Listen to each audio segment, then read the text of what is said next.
2,000 people joining in the carnival. We've had a ridiculous number of ambassadors joining and sharing the love for the Puzzle Mystery Quilt. It has been an awesome ride. So as a quick bit of introduction, for those of you that might not know anything that I'm talking about or why I'm standing here dressed like this, the Cotton Cuts Puzzle Mystery Quilt is a 10-month program. Each month, you get pre-cut parts and pieces and instructions on how to put them together. You sew a couple blocks, you sew a couple strips, and then you set it aside. And in the 10th month, which is today at about 2:15, everyone gets the instructions on how to put it together. And so you sew month 1 to month 4 to month 7 to whatever month together, and the puzzle comes together. And we get to see the big reveal. It's important that everyone sees it at the same time. We want to make sure that everyone gets to see the reveal and be surprised together. So that's why we do this live. And this is what a sample clue looks like. It's got pre-cut triangles, it's got strips, it's got a single, very simple to follow, easy to follow instructions, and that's what comes to you in the mail each month. So I am going to welcome Sheila Christensen to our show. Sheila is my design partner. She reached out to me 8 years ago and said, hey, I've got this crazy idea. I've been doing this program in New Zealand. Would you like to do it in the United States? And I naively said yes. And here we are, 14 mystery quilts later, Sheila. This is our 14th show. Can you believe that? Like, that's just amazing. It just comes around so fast, doesn't it? I know. So Sheila is the design master behind all of it. She's the one that puts together the design. She's the one that puts all the parts and pieces and decides what's going to be in month 1 and month 2. She designs all of our instructions for us. Sheila is amazingly brilliant. And each time she ups her game a little bit more and a little bit more.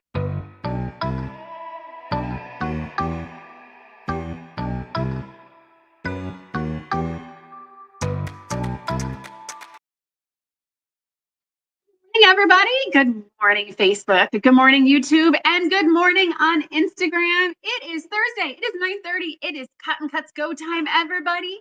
Good morning. I hope everyone's having a great week. I'm reading the comments. It seems like it's getting warm everywhere else, and I feel like in St. Louis it's already August, even though it's just June. It's getting hot, but I am at the pool every morning at 7 a.m. with the kids for swim team, and it's really darn cold. So it is not quite hot here yet. The day they get in the pool and get out without blue lips, I will think we're officially in summer. So welcome everybody. Thank you so much for joining us. I am like, I don't know if you guys can't see the table around, but I got just a bazooka amount of stuff to cover today with you guys. It is going to be awesome. Definitely hang out with us. Melissa Feldhaus is absolutely right. Hit the thumbs up, guys. Hit the, super excited, all the hearts, all the good things. Okay, so let's get started like we always do. So Paula, handy dandy Paula, always gives me a list of questions that have been submitted by you guys, and I get to be put on the spot and answer them here. So let's jump into them. I see there's 2 today. If you want to submit a question for our next show, go to cottoncuts.com/live and I will answer it here. So the first question comes to us from Jana Elliott from San Francisco, California. Good morning, Jana. Thanks so much for joining us. How many yards of fabric are typically used for a single puzzle mystery quilt? Okay, so this is a good question. So, everything we do for our puzzle mystery quilt program is pre-cut. And so when we do that, we have a fair amount of what I will call waste, right? Because we're die cutting, we always have the extra parts and pieces, and we call those our snippets, which we'll come back to in a half a second here. But we always have a fair amount of waste when we cut it, versus if you were at home and you were actually cutting them efficiently, it would probably take a little less fabric. So our average mystery quilt for a large takes about 8 to 9 yards of fabric. If it was all continuous and we were cutting it on the die cutter, it consumes about 8 to 9 yards. What you actually get is less than that, obviously, because we've got all this extra. But it's about 8 to 9 yards of fabric. And it depends, right? Some designs, like those long strips that we send with the puzzle mystery quilt, that's one of those little things that we do differently. Is we don't send you with the fabric strips and expect you to piece them. We actually cut them continuous. That consumes a huge amount of square inches of fabric, but we do it because it's important. And we want you guys to be able to sit and sew without having to piece those strips together. So it's about 8 to 9 yards for a large mystery quilt, but it all depends on the design. And depending on how efficient some of the shapes are, we can get more fabric out. So The right answer, Janet, is it depends, but rule of thumb, about 8 to 9 yards of fabric go into the top. That doesn't include the binding and the extra borders. Those are all, of course, extra. Okay, Jana, thanks so much for this question. That was awesome. I always love talking about our puzzle mystery quilts. All right, Heather Panowitz from Baltimore, Maryland. Could you email the clues in color? Okay, this is a question we get fairly frequently, so I'm going to kind of expand on it a little bit. So Heather is asking, can we probably get our puzzle mystery clues in color? Okay, so what this means is each month when we mail out either the pre-cut parts and pieces or we email you the clue, they always come grayscale. They always come black and white. And we have always done it this way. And we do it this way for actually a very, very specific reason. And that's because everyone's puzzle mystery quilt is a different colorway. And so if we printed them in color, it would be very confusing. Well, it might work for someone who is doing Bluebell. It would be confusing for someone who's doing Ghost Town because their fabric A might be blue for Bluebell, but in Ghost Town it's orange. And if we print those colors in blue, we're gonna confuse a lot of people along the way. And so usually when we do them in black and white, A is white and F is usually pretty close to black. And we put them on that gradient. And one of the very first things we have to tell people is that A is not going to be the lightest fabric you're using. And so we have to have those swatch cards that travel that are colorway specific. And so when we want to do them in color, it becomes challenging because then we would have to come up with a small and a large in 15 different colorways. So that's 30 different versions of the instructions. That's 30 different opportunities for error, and that's 30 times 10. So now we're 300 different clues that need to be generated, emailed. And if I'm doing more than one colorway, now I need to look at them in color. It gets very confusing when we've tried to do it other ways. So Heather, we do them in black and white because it's the most universal and it causes the least amount of confusion for a lot of folks involved.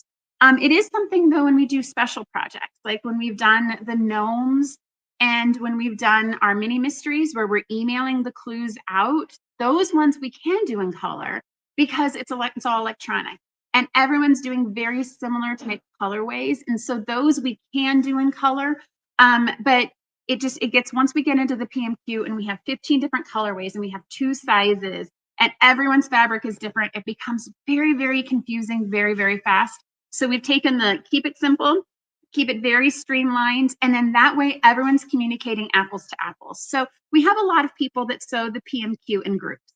So we have people that participate in our bulk program where, you know, we get 10, 15, 20 people together and they're all sewing the PMQ together. Everyone's instructions are the same and it becomes very easy for people to help each other out.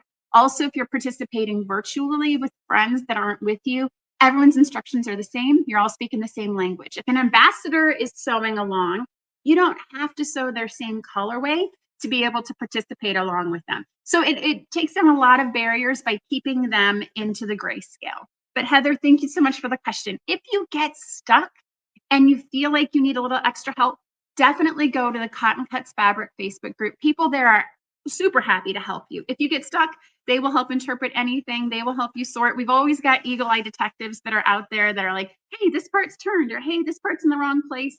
People are always willing to help. So if you ever get stuck, definitely reach out to our Facebook fabric group. Thank you for the question, Heather. I appreciate it. That's awesome. All right, so those are the 2 questions I have for today. If you want to submit a question for next week, go to cottoncuts.com/live and I will answer it here for everybody. Don't forget, if you're watching us on Facebook or on YouTube, to give StreamYard permission. So that way, when you post a comment, we can see your name and I can, engage with you and people can engage with you after the show. Don't forget, we are going to be giving a giveaway. Just hang out with me for the duration of this show. We're going to be giving away a $25 gift card to the Cotton Cuts Fabric Shop. We are moving. We are moving in 2 months, guys. It is coming super, super, super fast. And so we're going to be doing a lot of things in our shop over the next 2 months to help minimize kind of our moving, but we're excited. We're doing space planning. It's going to be lots of fun. It's going to be a great space and we are looking forward to it. All right. So what's happening in the shop this week? Okay, so I've got lots of stuff on the table here today. So we are going to be covering all of it. So the first thing is this month we have a new featured designer. So our featured designer is someone who we partner with for our classic and our modern maker memberships. And we give this as a platform to meet new designers that you may or may not know about. And each person that subscribes to the classic and modern maker gets a free pattern from that month's designer. This month it is Rachel Rossi from Rachel Rossi Designs. Rachel is not only a pattern designer, she is a fabric designer, and she has a new collection coming out from Burn Artist. And so she is fantastic. She's awesome. She's put together a whole bunch of patterns, which Paula, okay, just kidding. Paula is not handing me the card. Maybe we'll have the card next week. But I am actually going to be interviewing Rachel on Monday at 1:00. So if you have any questions that you want to be answered by Rachel, then definitely, put them in the comments here or join us Monday at 1:00 Central Time. I see a question from Lindsay asking if we are still staying in St. Louis. Yes, actually, Lindsay, we're only moving 2 miles away from here. So this is going to be one of those awkward moves, right? So we're moving 2 miles, which is not enough to hand carry everything, but it's almost too close to really like get the big giant truck and move it. So this is going to be a fun little challenge for our team to work out. But yes, we are definitely staying in St. Louis, Lindsay.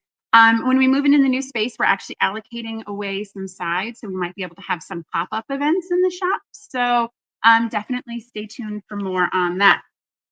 Okay, it is a new month, gang, and so that means we have a new Cotton Cuts Cares organization. So Cotton Cuts Cares is our organization that gives back to charities and to nonprofits, really anywhere. We take suggestions from you guys, and so what we do is we give back $5 from every first-time classic, modern maker, Java, and Chroma membership. I'm going to show kind of what all of these are this month in a second. We give $5 back to this organization. This is just a way to kind of expand our reach, expand our impact, and do good in the communities around us. This month's organization is 19 Quilts for Nancy. Guys, you got to go to the website and read the story about this one. This is a woman whose daughter died tragically in a car crash, and she coped through her tragedy by making quilts. And she got to 19 quilts. That was kind of a goal. Nancy was 19 when she passed away. And then she kept going and she kept going and she got more friends to join her. You guys, this is a fantastic organization of people just positively biased to doing good. Head to the website to learn more about it. Join our Classic Modern Maker Java or Chroma Super Pop and help us continue to support organizations like this that do good in community. All right. So this month, our chroma color is yellow. This is one of my favorites because like yellow super pops. And so we've got, big spools of yellow. Boop, boop, boop. We've got the 12 weight Aurifil.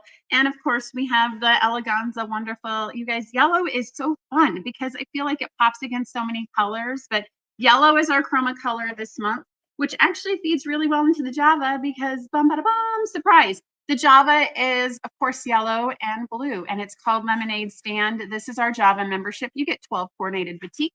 June is a lot of fun. I feel like, and I think I said this last week, like I would make a pool bag to go to the pool with the kids. This feels like something I want to have next to my pool chair. We also have this month's Modern Maker, you guys. This one is a Figo collection. Not a Figo, excuse me. It is Art Gallery. And so it is these lovely earthen shades of orange and brown. And we've got some dark, like olive and sage colors in here. Guys, this collection from Art Gallery is super fun. Modern Maker members will get 3 prints from this collection. They're going to coordinate. A lot of people use our Modern Maker to make whole quilts and to use it as kind of a challenge. They might get, the colors always coordinate, so they can definitely make a single project. And they use it to challenge themselves to try new things. And so this is going to be fun. These are not my colors, guys. I am a jewel tone. And so I would receive this and be a challenge. Like, what can I do to make this pretty in a color palette that is not normally one that I play in? And so this is fun. And of course it's Art Gallery, which if you've never sewn with Art Gallery, you really should like get out there and try it. They have, their slogan is feel the difference, and it has a little bit of a shiny feel, like high-end pajama or a high-end sheet. Like this is one that you kind of want to feel to really appreciate. So Art Gallery folks are doing an awesome job in what they do. And then my favorite, the Classic membership. So the Classic is tell us what you like, tell us what you don't like, and we put together a different bundle. And so Paula has cut a sampling of, this is a super small portion of this month's classic boxes, but we've got some blenders this month that have metallic inlay in them. They're bright, they're shiny, they're fun. Cut them real small and they'll add just a pop of visual interest to your quilt projects. So this is going to be our blenders for this month. All right, so that is everything that is shipping this month. Our team is blasting away to get stuff done. I wish I could rotate the camera. Like every table is full. We are trying to get as much done as we possibly can before we move. And so lots and lots and lots of activity. Speaking of activity, we shipped those Floral States of America projects on Monday this week. They're going to start arriving. I am so proud of this project. The team really did a great job at putting together all the packaging and the presentation and the instructions. And I feel like you guys are going to just love, love, love this project. You need to be following Martha's Creative Life. She is doing a whole bunch of tutorials with this program with us. And so I asked her about a year ago. It's like, hey, Martha, we're going to do this floral states program with the 50 states, and each state's a different fabric. And she's like, I'm in. When does it start? And so it started. And so head over to Martha's Creative Life. I see she's actually with us now. So pop on over, subscribe to her channel. She's going to start putting out tutorials over the next couple weeks. And so this adventure with us, and I cannot wait to see it all come together. These cards are so much fun to put together. We are internally teaching ourselves lots of things about these states, and we can't wait for you guys to join the journey with us. Plus, there is that surprise map coloring grid in there, and we might have given you colored pencils to help you complete that, and we're going to give away prizes. It's going to be fun. All right. My gosh, there's so much stuff going on. Okay, so Tree of Life Clue 5 ships tomorrow. Actually, we're going to put them in the mail today because many of them are getting done. And so we want to get them out the door to you guys. So Clue 5 is going to start mailing to you. It'll get emailed to you tomorrow if you are a prepaid detective.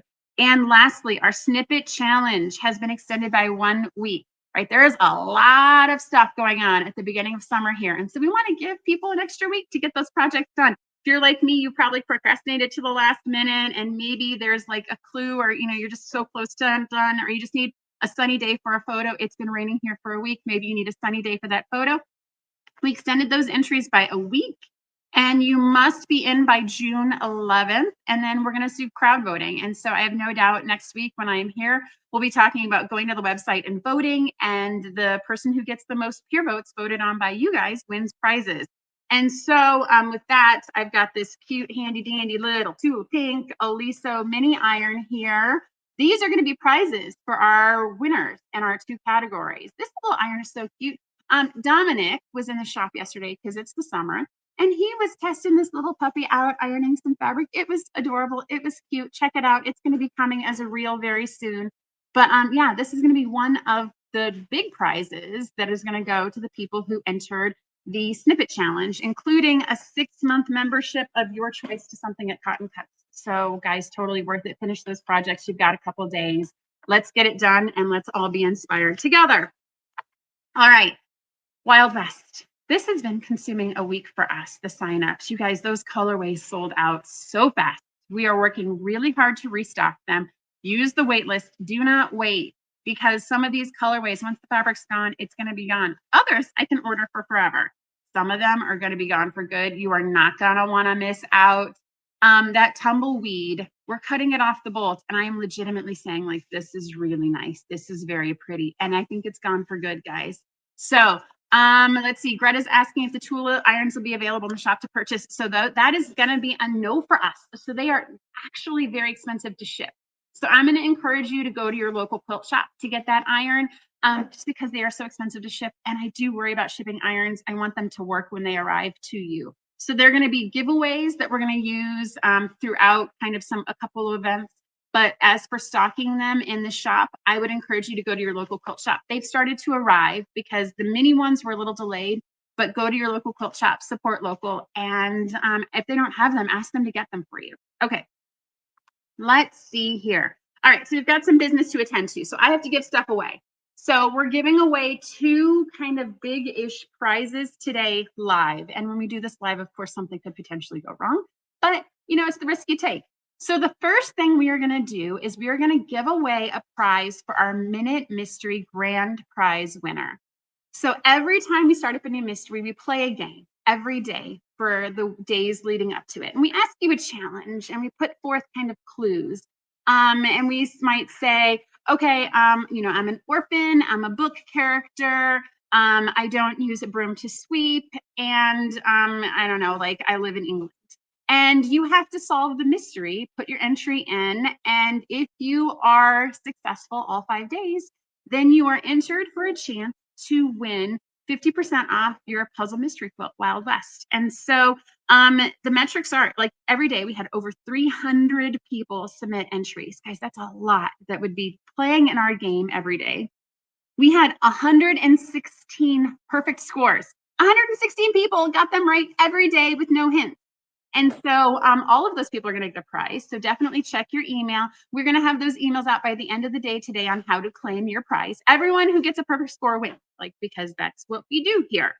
And so the winner will get 50% off their puzzle mystery quilt for Wild West. And so I have on my little screen over here, and I'm going to turn it around and kind of show everybody. So we're going to do like we always do. We've got this handy dandy little wheel of names, and we are going to spin it, and we're going to pick our winner. And I'm going to try and make the screen as bright as possible so everyone can see it together. And so drum roll, like if Dominic was here, he'd be drum rolling. Lou-Ann Ellingson. I think I saw Lou-Ann actually in here. So Lou-Ann, congratulations. You have won 50% off a Wild West mystery. Our team will be in contact. Paula is going to put together a social post and tag you as well. So congratulations, Lou-Ann. You have won our Minute Mystery Challenge. Super easy. Just she went in every day. She knew Cruella DeVille. She knew Alfred Hitchcock. Very well done, Lou-Ann. Okay, so now we have a bigger prize to give. It gets bigger than that, gang. So when we were doing our Carnival Puzzle Mystery Quilt, we launched something called a Flat Nancy. So this was inspired by, all the flat fill in the blanks that were going around at the time. And the concept is you had a really long, bright postcard. Each month when you sewed your puzzle mystery quilt, you would submit a picture online. Where were you? What was Nancy doing? Really just kind of showing to keep up, right? We like people to finish the puzzle mystery quilt. And so if you submitted all 10 months, then you would be entered to win a free Wild West puzzle mystery quilt. So if you kept up and you submitted each month, you would be entered to win a free Wild West puzzle mystery quilt. And so you guys, it has been crazy, the number of people that have been participating in this. We've been giving gift cards to the shop along the way. Each month we give away 10 gift cards to everyone that participates. And so we had 13 people that submitted a photo every month online.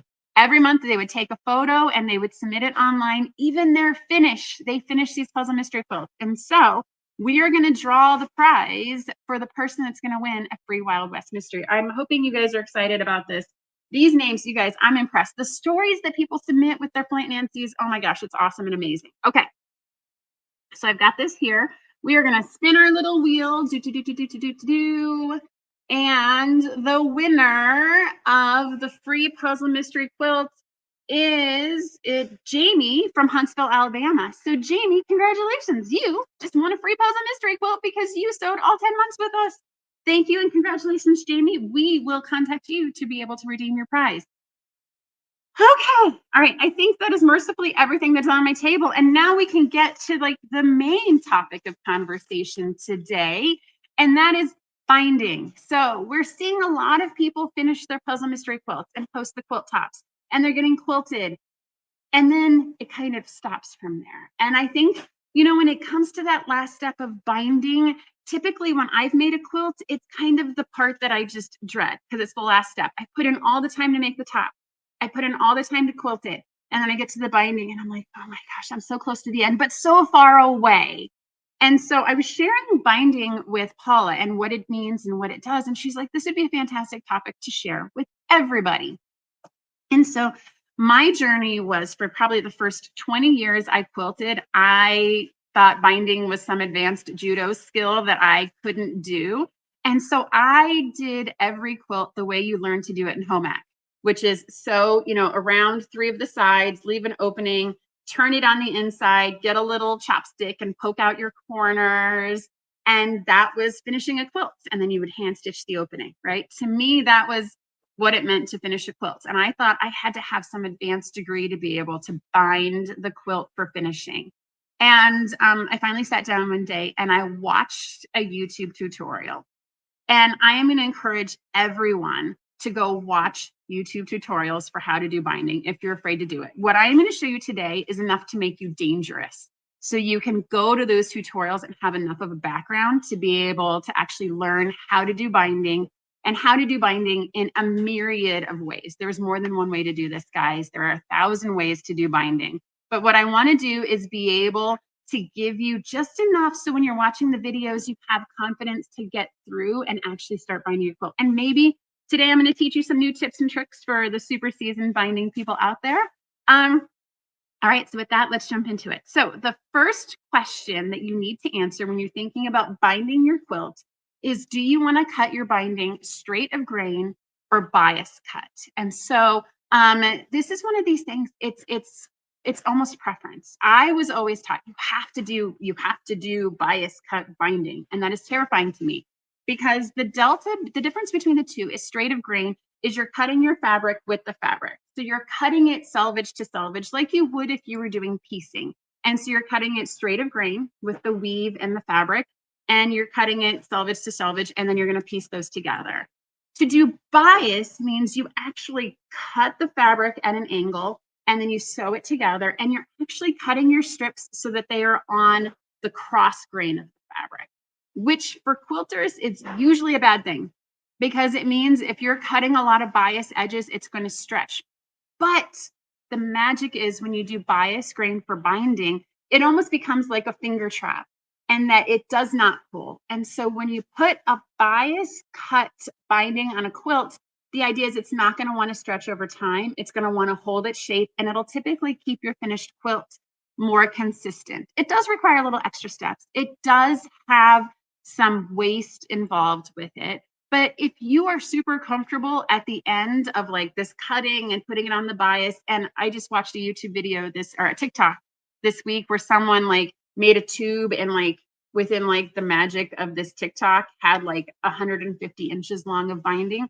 If you want to give that a whirl, more power to you. But really the only difference between the two is you're cutting it either straight of grain or you're cutting it on the bias. The bias might be stronger because it won't stretch and pull. But guys, I've never done bias binding, and I've actually never had a project wear out over time. I think it's one of these things that, you know, I have a lot of quilts that are meant to be loved, meant to be washed, meant to be worn. I think if we're making quilts to last 150 years past all of our life, then bias will probably last a little longer. But I think it really depends on, you know, what makes you happy. I see Martha likes bias better.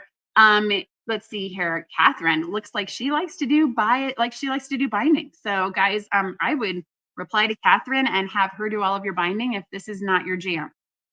Okay. Let's see here. Martha, yeah, you always hesitate when it comes to the binding. So the first question you need to decide is if you're doing bias or if you're doing straight of grain. Guys, everyone has a passion and an opinion, and I see people saying bias only. I've never done bias and my quilts are a-okay, but I know how to do bias if I feel like it's a project that is worth it. I think if I do handbags, that might be something that it might be worth it to do a bias binding because they are going to be handled more. They are, yeah, Diane is absolutely right. It has a longer wear life. If it's something that I'm going to be handling and doing a lot of frequent work with or washing frequently, that's another one. If you feel like you're going to wash it more frequently, bias binding is the way to go. Now, one of the very first mistakes that I was making when I started out doing binding was how I pieced my edges together. So I'm hoping nobody is buying like a 200-inch long piece of fabric and cutting one continuous strip of binding out of it. Hopefully we're piecing them all together. And when I was first out, because again, I didn't know any better and no one taught me any better, is that I used to piece my binding together like this. So I would take 5 or 6 strips, whatever it took, and I would just, because this is easy, guys, right? Like this is how you piece a quilt, is you just put the pieces together like so. Well, let me show you kind of why we don't do that. And so because you're going to take and sew the pieces together and then you're going to fold them in half to actually make your binding, what you've done is you've created a really thick piece of fabric that has like 6 layers altogether. And that's going to be really thick to sew through. And so you don't want all this bulk in one place. And so, right, this will work, to be clear. This will work. This is not the end of your quilt. This, if you piece your strips together this way, this is definitely going to work. But there is a slightly better way, and that is actually to sew your pieces together on an angle. Let me show you what it looks like. So when you take your strips, you're actually, it's hard to see. I should have used, I'm sorry guys, I should have probably used a yellow thread for this. But you're actually going to sew corner to corner on this piece here.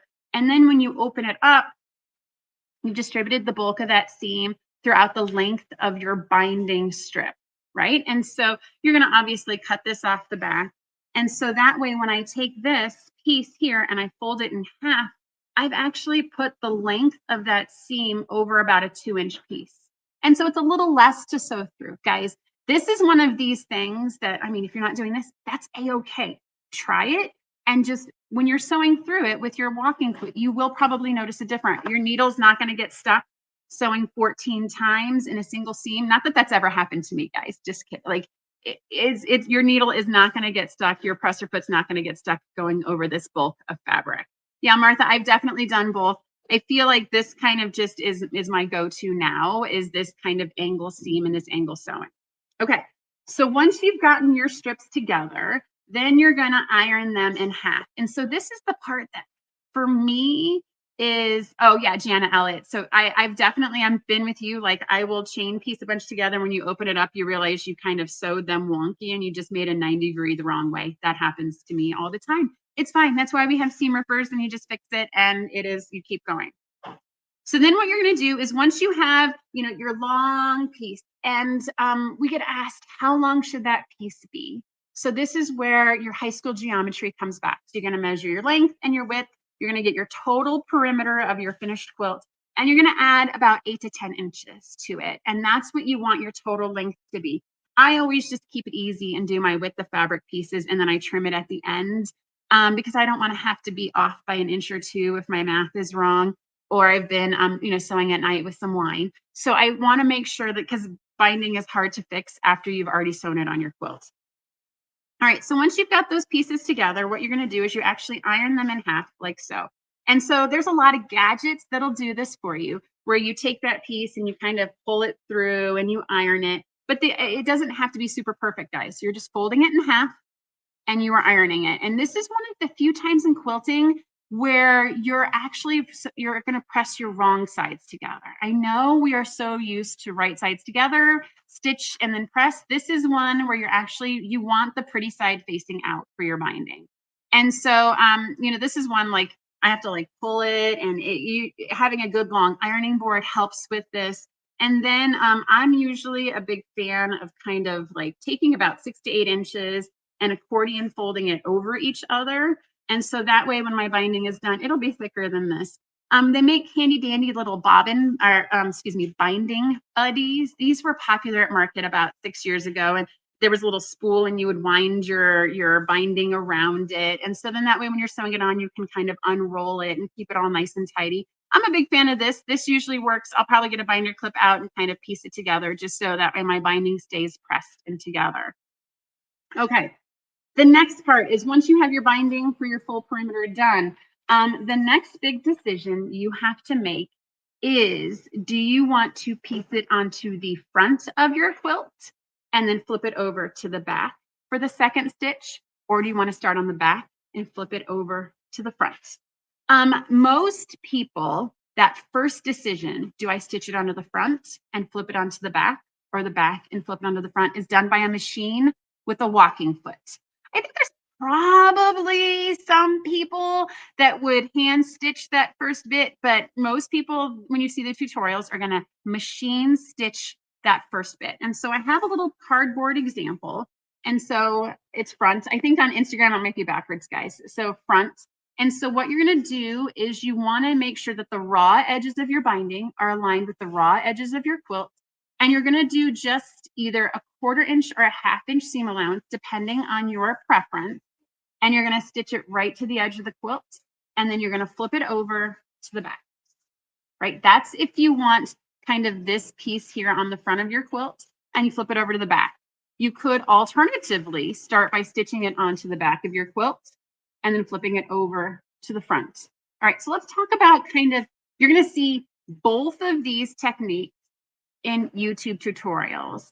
And so the really comes down to kind of where do you want your thread and your color to finish. I've seen tutorials that have done it this way, have done it from the front to the back, to the back to the front. It really, it depends, like trying a couple different methods. The first way that I learned how to do binding was to sew it onto the front and then flip it onto the back. That was the first tutorial that I did. Now, when you get that first stitch done and you go all the way around, those two raw edges are going to come together. And that is one that there's like 75,000 different ways to connect those two raw edges together. And I even watch TikTok videos that are like voodoo, right? Like they like flip, switch, bam, done, and they're connected and they're the exact length. I find it hard because you have to measure like the way that I learned how to do it was measure 2¼ inches, overlap them, twist them, stitch it together, pop it open, and hope and pray that it works together. I'm going to let you guys watch some YouTube videos on how to do that, because it is something that is better seen than explained. But ultimately, you want your two edges to come together cleanly, evenly, without a lot of excess bulk. And there are a lot of visuals on how to do that. Okay, so once you have the binding, the first stitch all the way around, these little gadgets are what I use to keep it in place. So I use these little wonder clips. These are popular. They were once new. They are now kind of a commodity. They're everywhere. And these clips are perfect for binding because they have kind of a little hump, right? And so that little hump helps absorb the thickness of your binding here on the front side of your quilt and hold it to the back. There are, I mean, if money is an issue and these clips are too expensive, binder clips have worked in a pinch. They do this job really well to hold the front to the back. I've even been known to use kind of hair clips from my nieces and things that I just have lying around. Hair clips work here as well. Basically, you just want to hold it from one side to the other. Modern thoughts is you could actually use Elmer's school glue and glue it around to the back of your quilt. Guys, I've never done this. It kind of scares me a little bit. I know a lot of people swear by just running a strip of Elmer's school glue here and just piecing it and holding it back, and they say it washes out in the wash. If you've done that, please comment and share your experience with us. Did it go as well as the TikTokers say it should, or was it a little bit of a disaster? Okay. Right. So once it gets over to the other side, be it the front or back of your quilt, then you have another choice. So do you want to hand stitch it from here, or do you want to try and machine stitch it? And so purists will hand stitch this, right? And I've done that before. If I am binge watching like Bridgerton or another kind of show and I'm just sitting in front of the TV, I'll hand stitch that. And you're just doing a chain stitch. You're just stitching this to the front, to the back layer of your fabric. And in that way, all of your seams are currently hidden. And this is kind of the, like, at the end, you're putting in the final stitches of your quilt and you have a lot of pride in it. And so this is the hand stitching action. A lot of people do this. This is kind of the traditional ways to hand stitch it on either the front or the back. Most people will hand stitch on the back as well.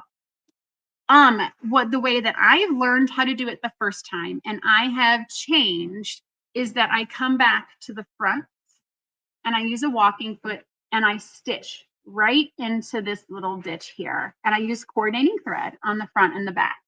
And it was intended such that when the back side is here, I would catch it and then my quilt would be binded. And I know that a lot of people have been commenting about how they've done this. And so you actually just stitch right along your binding here and you catch it on the back.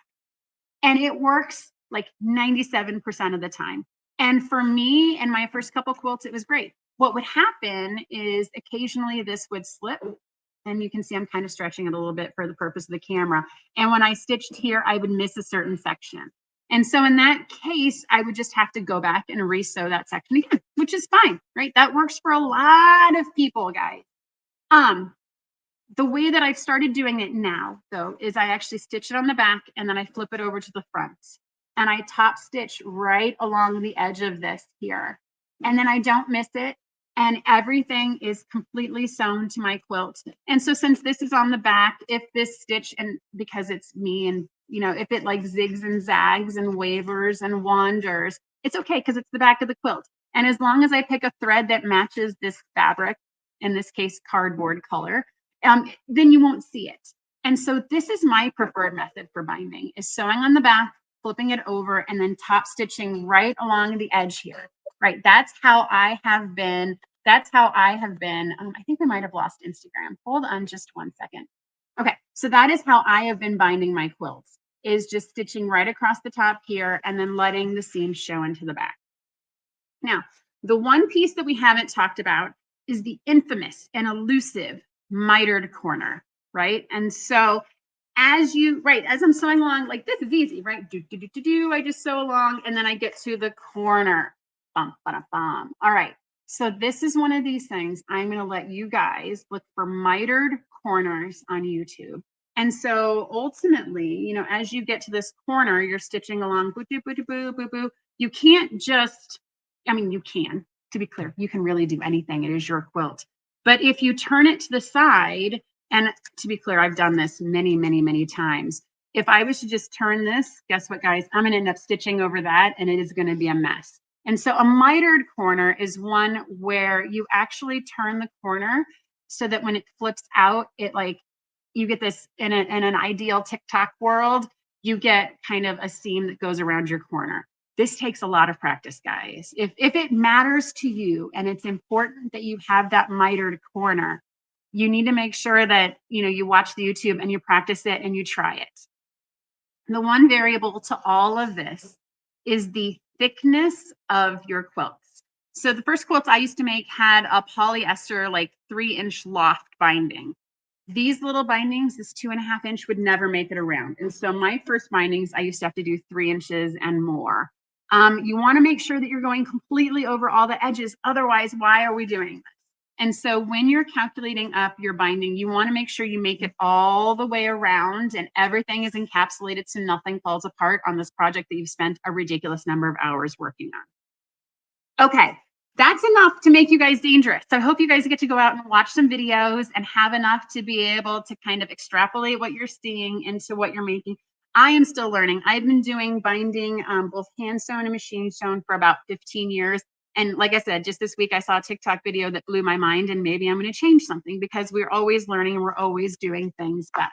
So the question to win our $25 gift card this week is, what are your favorite techniques or tips for achieving perfectly mitered corners when binding a quilt? Or I'm going to add to this question. So mitered corners, or how do you join your two pieces when you're binding a quilt? If you could leave us tips and tricks, we're going to pick one lucky person who's going to get a $25 gift card to our shop. It's really easy, guys. Most of you are doing it already. Find this video on YouTube, on Facebook, and on Instagram, and just leave us a comment on how you either get a mitered corner or how you get those two raw edges to line up, and we'll pick someone to win a gift card. All right, quick reminders before we go. Signups for Wild West are ongoing. You are going to want to get on this train, guys. It's a runaway train. I might as well go with the theme this week. It's going to be a runaway train. Get on the train. It is going awesome places. Snippet Challenge entries are due June 11th. You have 5 days. 5 days. And to win prizes. And then Floral States is still available. And join Martha. I've seen a lot of people are doing that. So fantastic. When are we doing another live tutorial? Jan is asked. So I think with Dominic in the shop, he's going to be doing some tutorials. I think Martha is also doing a lot of tutorials as well. So Jan, there's a lot of content out there. Our ambassadors are also putting out. I saw Becca just did a video yesterday about starching. So if you are in our Cotton Cuts Fabric Facebook group, our ambassadors are putting out great content. We have Dominic, the boy who sews, is going to be sewing all summer for us. It's going to be great. It's going to be awesome.